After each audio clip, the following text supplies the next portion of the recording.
അതെ അതെ അതെ, ഞാൻ രുദ്രേട്ടനെ മാത്രം സ്നേഹിക്കുന്നുള്ളൂ. എനിക്ക് രുദ്രേട്ടനെ ഇഷ്ടമാണ്, എനിക്ക് നിന്നെ ഇഷ്ടമല്ല. ഗൗരിക്ക് രുദ്രനെ ഇഷ്ടമാണെന്ന് പറഞ്ഞതും യാഷിന് ഭ്രാന്തി പിടിക്കുന്ന പോലെ തോന്നി. ഗൗരി, നീ ഇപ്പം പറഞ്ഞ സാധ്യമല്ല. നീ കള്ളം പറയണല്ലേ. നീ അവനെ സ്നേഹിക്കുന്നില്ല. നിന്റെ എല്ലാ സംഭാഷണങ്ങളും ഞാൻ കേട്ടതാണ്. അതുകൊണ്ട് എന്നോട് കള്ളം പറയാൻ നിൽക്കേണ്ട. നീ ഇപ്പം രുദ്രനെ വീട്ടിൽ താമസിക്കുന്നത് അവനോട് പ്രതികാരം ചെയ്യാനല്ലേ? പറ ഗൗരി. ആദ്യം രുദ്രനോട് എനിക്ക് ഇഷ്ടമുണ്ടായിരുന്നു, പക്ഷെ ഞാനിപ്പോൾ രുദ്രനെ സ്നേഹിക്കുന്നു. ഞങ്ങൾ രണ്ടുപേരും ഒരുമിച്ച് കിടക്കുന്ന കാര്യം ഗൗരി പറഞ്ഞതും യാഷിന് ദേഷ്യം വന്നു. പെട്ടെന്ന് യാഷ് ഡോറിൻ്റെ ലോക്ക് തുറന്നു ഗൗരിയെ പുറത്തേക്ക് ഇറക്കി. ഇത് കള്ളമല്ല ഗൗരി, നീ ഇപ്പോൾ പറഞ്ഞതിന് കള്ളമാണെന്ന് വേഗം പറ. യാഷ് ദേഷ്യത്തോട് ഗൗരിയുടെ ഷോൾഡറിൽ പിടിമുറുക്കിക്കൊണ്ട് ചോദിച്ചു. യാഷിനിങ്ങനെ ദേഷ്യത്തോടെ കണ്ടതും ഗൗരി ഒന്ന് ഭയന്നു. യാഷിനിങ്ങനെ ഒരു മുഖമുണ്ടാകുമെന്ന് അവൾ അറിഞ്ഞിരുന്നില്ല. ആ നിമിഷം ഗൗരി സ്നേഹിച്ച യാഷിൽ നിന്നും അവൻ തികച്ചും വ്യത്യസ്തമായി അവൾക്ക് തോന്നി. ഗൗരി മറുപടിയൊന്നും പറയാത്തത് കണ്ട് യാഷിൻ്റെ ദേഷ്യം കൂടുതൽ വർദ്ധിച്ചു. എന്നാൽ ഗൗരിയോട് മോശമായി പെരുമാറാൻ യാഷ് ആഗ്രഹിച്ചില്ല. നോക്ക് ഗൗരി, നീ കള്ളം പറയുകയാണോ അതേ സത്യം പറയുകയാണോ എന്നെനിക്കറിയില്ല. ഞാനും സോണിയെ ഒരുമിച്ച് കണ്ടതിന് ശേഷമാണ് നീ എന്നോട് അകന്ന് നിൽക്കുന്നതെന്നും എനിക്കറിയാം. സോറി ഗൗരി, എൻ്റെ ഹൃദയത്തിൽ നീ മാത്രമേ ഉള്ളൂ. അതുകൊണ്ട് നിന്റെ ദേഷ്യം ഉപേക്ഷിച്ച് ഈ പെണ്ണെ കെട്ടിപ്പിടി. ഗൗരിക്ക് ഭയം തോന്നി തുടങ്ങി. എന്ത് ചെയ്യണമെന്നോ എന്ത് പറയണമെന്നോ അവൾക്ക് മനസ്സിലായില്ല. അവൾ ഒരു ദീർഘനിശ്വാസമെടുത്ത് കുറച്ചു നേരം ചിന്തിച്ചു. കുറച്ചു നേരം ആലോചിച്ച ശേഷം അവൾ തീരുമാനിച്ചു, ഇനി അവൾ യാഷിനെ മനസ്സുകൊണ്ട് കൈകാര്യം ചെയ്യും. കാരണം ഈ സമയം യാഷിൻ്റെ മാനസിക നില ശരിയല്ലായിരുന്നു എന്ന് ഗൗരിക്ക് മനസ്സിലായി. ഗൗരി യാഷിനെ നോക്കി. അവൻ അവളെ തുറിച്ചു നോക്കിയായിരുന്നു. യാഷിൻ്റെ മുഖം നിരാശയും ദേഷ്യവും ഗൗരിക്ക് വ്യക്തമായി കാണാൻ കഴിഞ്ഞു. ഗൗരി, എന്താ നീ ആലോചിക്കുന്നേ? യാഷ്, ശരി, ഞാൻ നിന്നെ പഴയതുപോലെ സ്നേഹിക്കാം. ഗൗരി പറഞ്ഞത് കേട്ടതും യാഷിൻ്റെ മുഖം വിടർന്നു. എന്നവൻ ഗൗരിയുടെ മുഖത്തേക്ക് ശ്രദ്ധിച്ചു നോക്കി. ഗൗരിയുടെ മുഖത്തേക്ക് നോക്കിയപ്പോൾ എന്തോ കുഴപ്പമുണ്ടെന്ന് യാഷിന് തോന്നി. ഗൗരി, നീ പറഞ്ഞ സത്യം തന്നെയല്ലേ? നീ എന്നെ പഴയതുപോലെ സ്നേഹിക്കൂ? അത് നീ കള്ളം പറഞ്ഞാണോ? ഏയ് അല്ല യാഷ്, ഞാൻ എന്തിനാണ് നിന്നോട് കള്ളം പറയുന്നത്? ഈശ്വര, ഞാൻ എങ്ങനെ ഇപ്പോൾ യാഷിൻ്റെ അടുത്ത് നിന്ന് രക്ഷപ്പെടാം?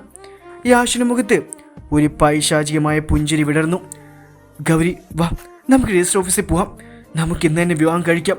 നമ്മൾ രണ്ടുപേരും നിയമപരം വിവാഹിതരായാൽ പിന്നെ ആ രുദ്രനൊന്നും ചെയ്യാൻ കഴിയില്ല. മുമ്പ് ഗൗരിക്ക് തൻ്റെ ജീവിതം മുഴുവൻ യാഷിനൊപ്പം ചെലവഴിക്കാൻ ആഗ്രഹമുണ്ടായിരുന്നു. പക്ഷെ ഇപ്പോൾ ഗൗരിക്ക് യാഷിനോടൊപ്പം നിൽക്കാൻ കൂടി വെറുപ്പ് തോന്നി. യാഷ്, നീ എന്താ പറയുന്നേ? വിവാഹം?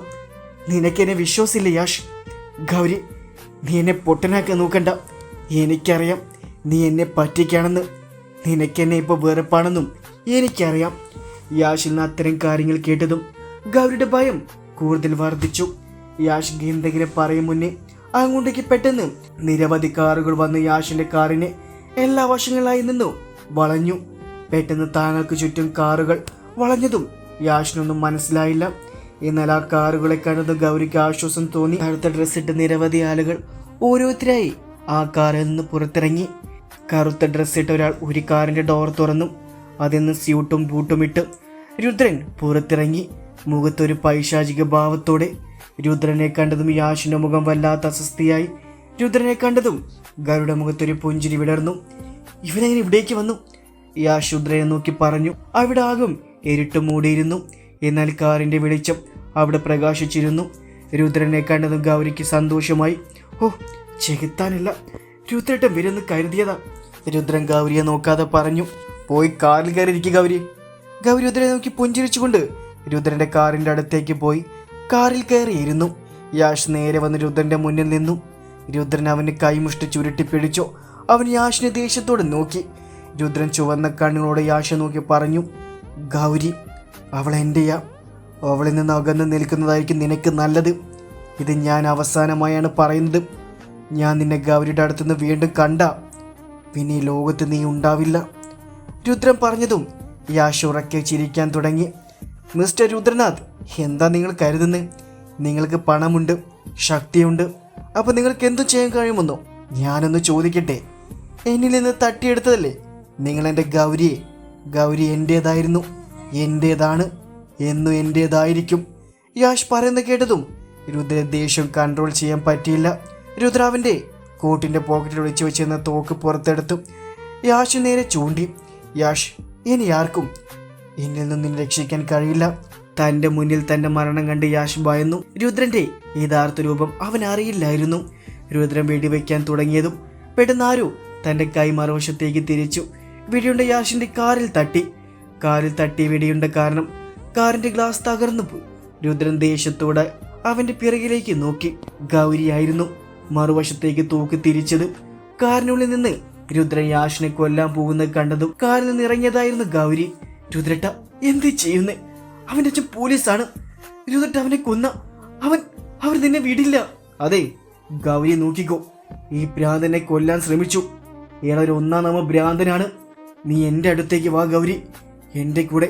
കാരണം ഈ ഭ്രാന്തൻ്റെ കൂടെ നിൽക്കുന്ന നിനക്ക് ആപത്താണ്. ഈശ്വര, ചെകുത്താനെ കഴിഞ്ഞ് നടക്കാനുള്ള ഞാൻ. ഗൗരി രുദ്രനെ നോക്കണ്ടായിരുന്നു. തടയാൻ നിർത്തിയത് ഇഷ്ടപ്പെട്ടില്ല. അത് തന്നെ. ഗൗരി, പോയി കാറിൽ കയറിയിരിക്കുക. രുദ്രന് വാ, നമുക്ക് ഒരുമിച്ച് പോകാം. ഗൗരി, നീ പോയിട്ടെന്ന് ഞാൻ പറഞ്ഞില്ലേ? നിനക്ക് ഞാനാണോ വലുത്, അത് ഇവനോ? നീ എന്നെയല്ലേ പ്രണയിച്ച്? നീ എൻ്റെ അടുത്തേക്ക് വാ ഗൗരി. നാളെ രാവിലെ തന്നെ രജിസ്റ്റർ ഓഫീസിൽ പോയി കല്യാണം കഴിക്കാം. യാഷ് അത് പറഞ്ഞ് ഗൗരിയുടെ കയ്യിൽ പിടിച്ചു. യാഷ് ഗൗരിയുടെ കയ്യിൽ പിടിച്ചു കണ്ട് രുദ്രൻ ദേഷ്യം വന്നു. രുദ്രൻ യാഷിൻ്റെ കൈ ഗൗരിയുടെ കയ്യിൽ നിന്നു വിടിയിപ്പിച്ചുകൊണ്ട് ഗൗരിയെ തള്ളി മാറ്റി കാറിലേക്ക് ചാരി നിർത്തി. ഗൗരി എന്തെങ്കിലും പറയും മുന്നേ രുദ്രൻ കുനിഞ്ഞ് അവളുടെ ചുണ്ടുകൾ ചേർത്ത് നുണഞ്ഞു. ഗൗരിയുടെ കണ്ണുകൾ വിടർന്നു. എന്തുകൊണ്ടെന്ന് അവൾക്ക് പോലും അറിയില്ലായിരുന്നു. ഗൗരിക്ക് ശ്വാസം കിട്ടാതെ വന്നപ്പോഴും ഗൗരി രുദ്രനെ അവളിൽ നിന്ന് അകറ്റിയില്ല. രുദ്രേട്ട, ശ്വാസം മുട്ടുന്നു. രുദ്രൻ ഗൗരിയുടെ ചുണ്ടുകൾ നോക്കി. ഇപ്പോൾ ഒന്നുകൂടി ചുവന്ന പോലെ അവന് തോന്നി. ഗൗരി യാഷിനെ നോക്കിയതും അവനിതെല്ലാം കണ്ട് കാലിക്കയറി നിൽക്കുന്നതാണ് കണ്ടത്. യാഷിന്റെ മുഷ്ടി ചുരുണ്ടു. താൻ സ്നേഹിച്ച ഗൗരി തൻ്റെ മുന്നിൽ മറ്റയാളുടെ ചുംബനെ ഏറ്റുവാങ്ങുന്നത് കണ്ടു നിൽക്കാൻ യാഷിനായില്ല. യാഷ് അവരെ രണ്ടുപേരെയും വേർപ്പെടുത്താൻ മുന്നോട്ട് നീങ്ങിയതും രുദ്രൻ്റെ ബോഡി ഗാർഡ്സ് യാഷിനെ പിടിച്ചു നിർത്തി. വാ, പോവാം. രുദ്രൻ ഗൗരിയുടെ കൈ മുറുകെ പിടിച്ചു. ഗൗരി താൻ പറഞ്ഞു കേട്ടില്ലെങ്കിൽ അവളെടുത്ത് കൊണ്ടുപോകുമെന്ന് അവൻ കരുതി. ഞാൻ ഇവനൊന്നും ചെയ്യില്ല, നീ എൻ്റെ കൂടെ വാ. ഗൗരി രുദ്രൻ്റെ കയ്യിൽ പിടിച്ചു. പോവാം. അല്ലെങ്കിൽ ചെകുത്താനെ വിട്ട് ഇനി എനിക്ക് ഗൗരിക്കൊരു മോചനയില്ല. ഗൗരി രുദ്രൻ്റെ മുഖത്തേക്ക് നോക്കി മനസ്സിൽ മൊഴിഞ്ഞു. രുദ്രൻ ആശ്വാസത്തോടെ ഒരു ദീർഘനിശ്വാസമിട്ട് ഗൗരിയോടൊപ്പം കാറിലിരുന്നു. അവൻ തൻ്റെ ബോഡി ഗാർഡ്സിനോടൊപ്പം തന്നോടൊപ്പം വരാൻ ആംഗ്യം കാണിച്ചു. എനിക്കെന്താ പറ്റി? യാഷ് ഗൗരി അവൻ്റേതാണെന്ന് പറയുമ്പോൾ എൻ്റെ നെഞ്ചെന്തിനാ ഇങ്ങനെ പിടയുന്നത്? യാഷ് പറയുന്നത് ശരിയല്ലേ? അവളിൽ നിന്ന് ഞാൻ തട്ടിയെടുത്തല്ലേ? ആണ്, ശരിയാണ്. പക്ഷെ ഗൗരിയെ എനിക്ക് ആർക്കും വിട്ടുകൊടുക്കാൻ പറ്റുന്നില്ല. ഞാൻ ഇനി ഗൗരിയെ പ്രണയിക്കുന്നുണ്ടോ? തൻ്റെ തോളിൽ കനമറിഞ്ഞു രുദ്രൻ നോക്കിയതും തൻ്റെ തോളിൽ ചാരി ഉറങ്ങുന്ന ഗൗരി. അവൻ ഗൗരിയെ നോക്കിയിരുന്നു. കുറച്ചു മുമ്പ് നടന്ന സംഭവം ഓർത്തിരിക്കുമ്പോഴായിരുന്നു ഗൗരിയുടെ കൈ രുദ്രൻ്റെ വിരകൾക്കിടയിൽ കോർത്തു പിടിച്ചത്. അവളുടെ കൈ തൻ്റെ കയ്യിൽ കോർത്തു പിടിച്ചതും രുദ്രൻ്റെ ശരീരമാകെ കറണ്ടടിച്ച പോലെ അവന് തോന്നി. രുദ്രൻ ഗൗരി അവനോട് ചേർത്ത് പിടിച്ചു. സീറ്റിലേക്ക് കണ്ണുകളടിച്ചിരുന്നു. കാർ രുദ്രൻ്റെ വീട്ടിലെത്തിയതും രുദ്രൻ കാറിൽ നിന്നിറങ്ങി ഗൗരി അവൻ്റെ കൈകൾ കോരിയെടുത്ത് തൻ്റെ മുറിയിലേക്ക് കൊണ്ടുപോയി. ഇത്തവണ രുദ്രൻ ഗൗരിയെ സോഫയിൽ കിടത്താതെ കട്ടിൽ കിടത്തി. ഗൗരി, നിന്നെ എനിക്ക് ഒരുപാട് ഇഷ്ടമാണ് പെണ്ണെ. നിന്നെ കണ്ട മാത്രയിൽ തന്നെ എൻ്റെ ഇടനെഞ്ചിൽ ഇടം നേടിയവളാണ് നീ. ഗൗരിയുടെ തലമുടിയിൽ തലോടിക്കൊണ്ട് രുദ്രൻ ബാത്റൂമിലേക്ക് ഫ്രഷ് ആവാൻ കയറി. ഫ്രഷ് ആയതിനു ശേഷം രുദ്രൻ ഗൗരിയുടെ അടുത്ത് കിടന്നു. രുദ്രൻ ഗൗരിയുടെ മുഖത്തേക്ക് നോക്കി കിടന്നു. അവളുടെ ചുവന്ന കവിളുകൾ കണ്ടതും അവൻ്റെ കൈ അവളുടെ കവിളിൽ തഴുകി. ഗൗരി അനങ്ങിയതും രുദ്രൻ വേഗം അവൻ്റെ കൈ മാറ്റി തിരിഞ്ഞു കിടന്നു. രുദ്രൻ്റെ വീട്ടിൽ രാവിലെ ഗൗരി കണ്ണു തുറന്നു. ഞാനിപ്പോൾ രുദ്രൻ്റെ ബെഡിൽ. ഗൗരി ചുറ്റും നോക്കി. റൂമിൽ ആരും ഉണ്ടായിരുന്നില്ല. രുദ്രട്ട് എവരായിരിക്കും? അവളിന്ന് രുദ്രനെ തന്നെ ചുംബിച്ചതോർത്തു. രുദ്രട്ട് എന്നെ ചുംബിക്കുമ്പോൾ ഞാൻ എന്തുകൊണ്ട് മാറ്റി നിർത്താതിരുന്ന്? യാഷിൻ്റെ മുന്നിൽ രുദ്രട്ട് എന്നെ ചുംബിച്ച് അവന് ബോധമായിട്ടുണ്ടാവും ഞാൻ രുദ്രട്ടന് ഇഷ്ടത്തിലായിരിക്കുമെന്ന്. ഗൗരി എണീറ്റപ്പാടെ ഹോളിലേക്ക് നടന്നു. ഗൗരി ഹോളിലേക്ക് വന്നപ്പോൾ രുദ്രൻ സോഫയിലിരുന്ന് പത്രം വായിക്കുന്നതാണ് അവൾ കണ്ടത്. ഗൗരി അവനെ നോക്കി പുഞ്ചിരിച്ചുകൊണ്ട് അവൻ്റെ അടുത്തേക്ക് ചെന്നു സോഫയിലിരുന്നു. തൻ്റെ അടുത്തിരിക്കുന്ന ഗൗരിയെ നോക്കി ഇന്നലത്തെ കാര്യങ്ങൾ രുദ്രന് ഓർമ്മ വന്നതും ഗൗരിയുടെ അടുത്തിരിക്കാൻ രുദ്രന് മടി പോലെ തോന്നി. രുദ്രേട്ട ചായ കുടിച്ചോ? ആ ഞാൻ കുടിച്ചു. അതെ എനിക്ക് ചായ കൊണ്ട് തരൂ. ആ മേഡം. വേണ്ട നിങ്ങൾ പൊക്കോ. അതെന്താ? ഞാൻ ചായ കുടിച്ചിട്ടില്ല. ആദ്യം നീ പോയി ഫ്രഷ് ആയി വാ. ഫ്രഷ് ആവാതെയാണ് റൂമിൽ നിന്ന് ഇറങ്ങി വന്നത്. പോയി ഫ്രഷ് ആയി വാ ഗൗരി. ആദ്യം ഞാൻ ചായ കുടിച്ച ശേഷം ഫ്രഷ് ആവാം. വേലക്കാരോട് പറഞ്ഞപ്പോൾ അവരെനിക്ക് ചായ എടുത്ത് തരാൻ നിന്നതല്ലേ. രുദ്രേട്ടയല്ലേ പറഞ്ഞു വേണ്ടെന്ന്. സമയമില്ല കേട്ടോ, എനിക്ക് കോളേജിൽ പോകാനുള്ളതാണ്. ഗൗരി വീണ്ടും കോളേജിൽ പോയാൽ എനിക്ക് ഗൗരിയെ നഷ്ടമാവും. ഞാൻ ഗൗരിയെ കോളേജിലേക്ക് അയക്കില്ല. ഗൗരി നീ കോളേജിൽ പോവില്ല. പല്ല് കടിച്ചുകൊണ്ട് രുദ്രൻ ഗൗരിയോട് പറഞ്ഞു. രുദ്രൻ പറഞ്ഞത് കേട്ടതും ഗൗരി ഞെട്ടിക്കൊണ്ട് രുദ്രനെ നോക്കി. രുദ്രേട്ട ഞാൻ പറഞ്ഞില്ലേ എനിക്ക് തുടർന്ന് പഠിക്കണം, ഒരു ജോലി വാങ്ങണം, അതിന് കോളേജിൽ പോയേ പറ്റൂ. എന്നെ കോളേജിലേക്ക് രുദ്രേട്ട എന്തുകൊണ്ട് പറഞ്ഞേക്കാതിരിക്കുന്നത്? കാരണം നീ കോളേജിൽ പോയാ. അത്രയും പറഞ്ഞ് രുദ്രൻ ഗൗരിയെ നോക്കാതെ അവിടെ നിന്നും പോയി. ഗൗരിയും അവൻ്റെ പിന്നാലെ പുറത്തേക്ക് വന്നു. രുദ്രൻ പുറത്തേക്ക് വന്നതും അവനൊരു ബോഡി ഗാർഡ്സിനെ നോക്കി ആംഗ്യം കാണിച്ചുകൊണ്ട് പറഞ്ഞു, ഗൗരി കോളേജിലേക്ക് പോകാൻ നോക്കേണ്ട ചുമതല നിങ്ങൾക്കാണ്. Yes boss. അത് പറഞ്ഞ് രുദ്രൻ അവൻ്റെ കാറിൽ കയറിയിരുന്നു. കാർ അവിടെ നിന്ന് പോയതും ഗൗരിക്ക് ചെറുതായി രുദ്രനോട് ദേഷ്യം തോന്നി. അവൾ അവിടെ ശില കണക്കെ നിന്നു. രുദ്രന് ഭ്രാന്താണോ ചെകുത്താന്? രുദ്രേട്ട പ്ലീസ് ഞാൻ കോളേജിലേക്ക് പൊക്കോട്ടെ. രുദ്രേട്ട എന്നോട് പറഞ്ഞല്ലേ എനിക്ക് പഠിക്കണം പ്ലീസ്. രുദ്രയുടെ വാക്കുകൾ അവഗണിച്ചു. ഗൗരി രുദ്രനോട് ദേഷ്യപ്പെട്ടു. പെട്ടെന്ന് അവൾ വീഴാൻ പോയതും രണ്ട് ശക്തമായ കൈകൾ അവളെ താങ്ങി പിടിച്ചു. ഗൗരി നോക്കിയപ്പോൾ അത് അമനായിരുന്നു. മേഡം കുഴപ്പമൊന്നുമില്ലല്ലോ? അമൻ ഗൗരിയോട് ചോദിച്ചു. അമനെ കണ്ടതും ഗൗരി അവനെ നോക്കി പുഞ്ചരിക്കാൻ ശ്രമിച്ചു.